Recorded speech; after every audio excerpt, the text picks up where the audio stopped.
Assalamu alaikum. Thank you for visiting Rabbani Research. We will talk on management, marketing, media, CEO activist, and let's see what we can learn from this. This presentation is based on an article, The New CEO Activist, a Playbook for Polarized Political Times, by Aaron K. Chatterjee and Michael W. Toffel from Harvard Business Review.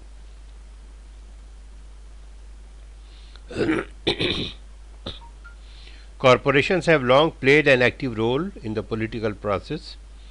The lobby make contributions to candidates and fund political action committees and campaigns on various issues in an effort to shape public policies to their benefits. But CEO activism is something new. Until recently, it was rare for corporate leaders to plunge aggressively into thorny social and political discussions about race, sexual orientation, gender, immigration, and environment. PR firms are now building entire practices around CEO activism. But the world has changed. Political partnership and discourse grow ever more extreme, and there is no sign of easing. Political and social upheaval has provoked frustration and outrage, inspiring business leaders like Tim Cook of Apple, Howard Schultz of Starbucks, and Mark Benioff of Salesforce, among many others, to passionately advocate for a range of causes. The world is taking notice. CEO activism has gotten lots of media attention lately, and public relations firms are now building entire practices around it. While this phenomena has largely been confined to the United States, there is little reason to doubt that it could develop into a global force. We believe that the more CEOs speak up on social and political issues, the more they will be expected to do so. All this activity raises big questions that we will attempt to address. Does CEO activism actually change hearts and minds? What are the risks and potential rewards? And what is the playbook for corporate leaders considering speaking out? Why CEOs speak up? CEOs are weighing in on controversial topics for several reasons. Some point to their corporate values to explain their advocacy. Other CEOs argue that companies should have a higher purpose beyond maximizing shareholders' value, a concept that has been gaining traction in the business world.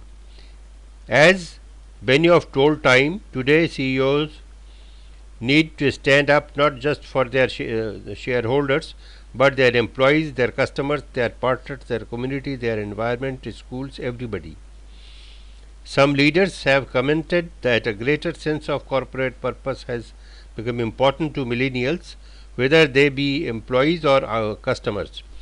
Indeed, research from Weber Shanwick and KRC research finds that large percentage of millennials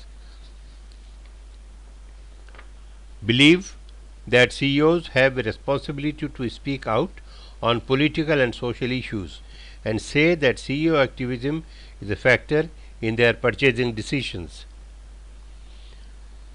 The tactics of CEO activists, though they are motivated by diverse interests, external, internal, and deeply personal, activist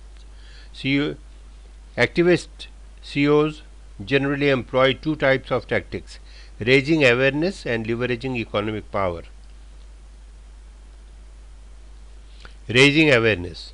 For the most part, this involves making public statements, often in the news media, for frequently on Twitter, to garner support for their social movements and help usher in change.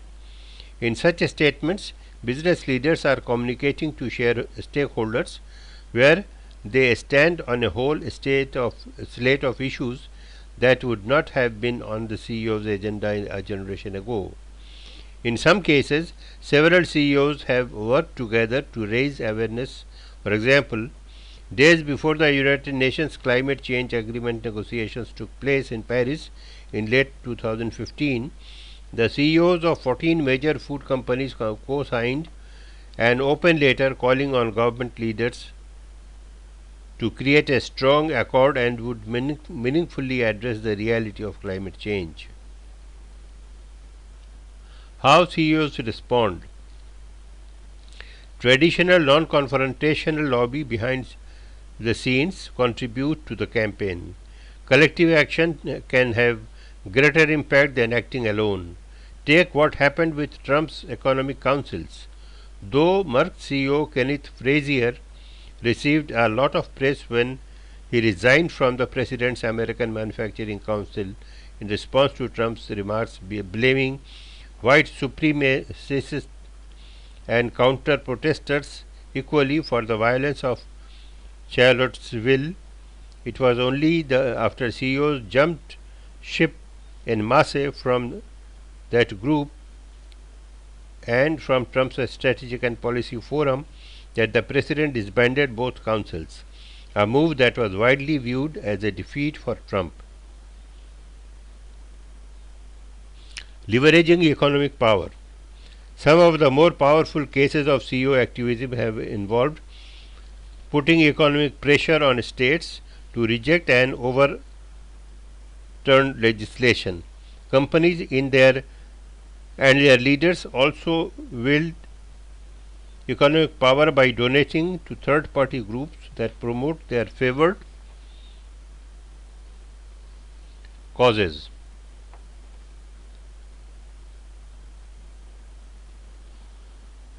To help fight Trump's immigration ban, for example, the car sharing company Lyft pledged $1 million to the American Civil Liberties Union, which is challenging the ban in court. In response to the Charlottesville protest and Trump's reaction to it, James Murdoch, the chief executive of 21st Century Fox, donated $1 million to Anti-Defamation League, a group that fights bigotry.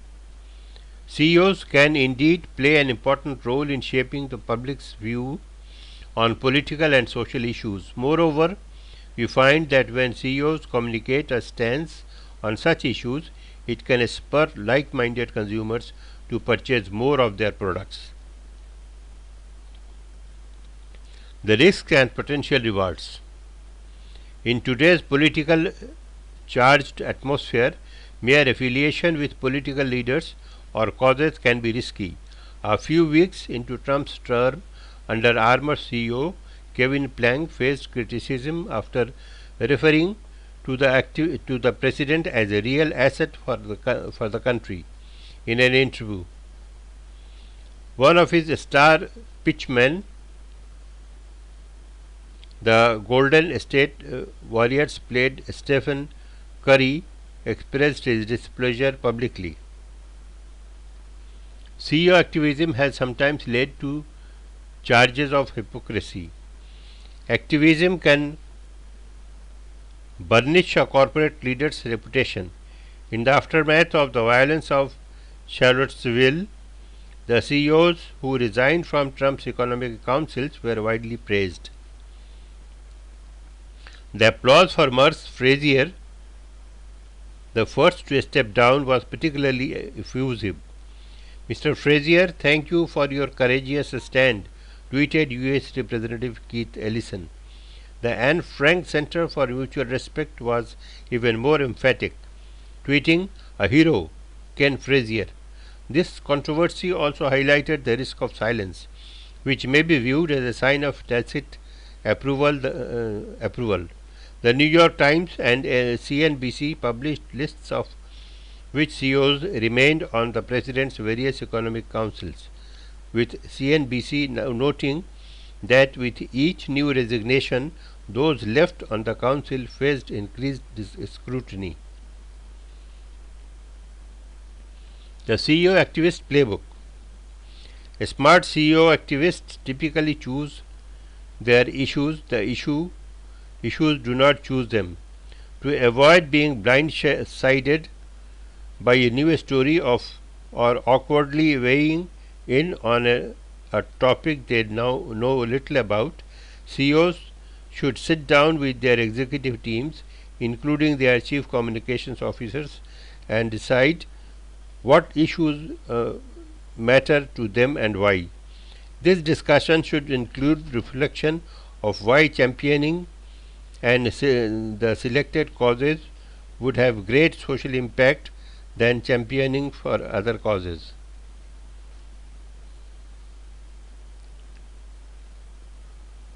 Reversing legislation. We have observed that CEO activist chances of blocking a particular policy are typically better than his or her chance of reversing legislation that has been enacted. As we have seen with the Republican Party's efforts to repeal the Affordable Care Act in recent months, the US legislative system was designed to be slow moving and deliberative. This institutional feature makes it difficult not only to pass sweeping new legislation but to repeal existing laws as well. Also consider the news cycle. As we noted earlier, being the first CEO to quit one of the President's Economic Council earned Frazier and Merck significant positive media coverage. When other CEOs quit in rapid succession over the next 48 hours, their stories were lumped together. Frazier's actions will likely be remembered more than those of the CEOs who followed him. How to weigh in? CEO activism differs from traditional corporate engagements in politics precisely because it is visible and high profile. The CEO needs to decide whether he or she wants all that attention or if the cause would be better advanced by a coalition of CEOs. Collective action can also make it more difficult for critics to target individual corporate leaders and thus can be perceived as less risky. But it is slower by design and is likely to be less effective in associating a particular leader and corporate brand with a particular cause. The inside game. It is a good idea to make sure that internal stakeholders are aligned with CEO activism or at least aware of it ahead of time. When Frazier was considering resigning from Trump's Economic Council, he reached out to his board members who subsequently defended his decision and praised his courage and integrity. Our interviews suggest that not all CEOs consult with their directors or employees before taking public stand, which may imperil their efforts. Implications for democracy. CEO activism may be giving business and their leaders even more influence in a political system. Those CEOs first have to decide whether they are speaking for themselves or their organizations. They should recognize that any statements they make will nonetheless be associated with their companies. We have seen almost no CEOs successfully separate themselves from their firms in this way. Given that, we advise setting up a rapid response team composed of representatives from the board, investors, senior management and employees to act as a kitchen cabinet on CEO's activism. Seeking broad consensus across the organization could prevent CEO activism from being timely, which is often critical to attract attention to a message. But if the CEO can at least inform his or her cabinet about what to expect and why, it should greatly reduce the risk that the key stakeholders will be unprepared for any backlash. Predicting the reaction and gauging the result. CEO activists should prepare thoughtful responses to those who disagree with them. After Target modified its bathroom policy to accommodate transgender customers, hundreds and thousands of people signed a petition in protest. The literature tells us that when easy alternatives to a product or service are available, boycotts are more effective. Target is particularly vulnerable in this regard. Thus, it is not surprising that the retail chain, which has many stores in political conservative areas of the United States, has taken action to assuage the criticism by spending $20 million creating a single occupancy bathroom in its stores. On the other hand, Nordstrom's customer base of affluent urban women did not threaten to abandon the upscale department store chain, and President Trump attacked it for distancing itself from Ivanka Trump's apparel line. Conclusion: ceoactivism could become a first-order strategic issue. As more and more business leaders choose to speak out on contentious political and social matters, CEOs will increasingly be called on to help shape and debate about such issues.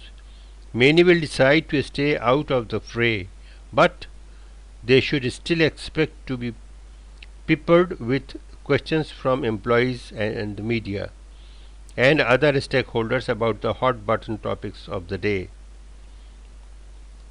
We believe CEOs need a playbook in this new world. To effectively engage in CEOs activism, they should select issues carefully, reflect on the best times and approaches to get involved, consider the potential for backlash, and measure results. By following these guidelines, CEO activists can be more effective on the issues they care about most. Wish you best of luck. We are business consultants based in Pakistan. If you need to accelerate your organizational performance and transform your company to meet the upcoming business challenges for a better tomorrow, please contact us for a turnaround.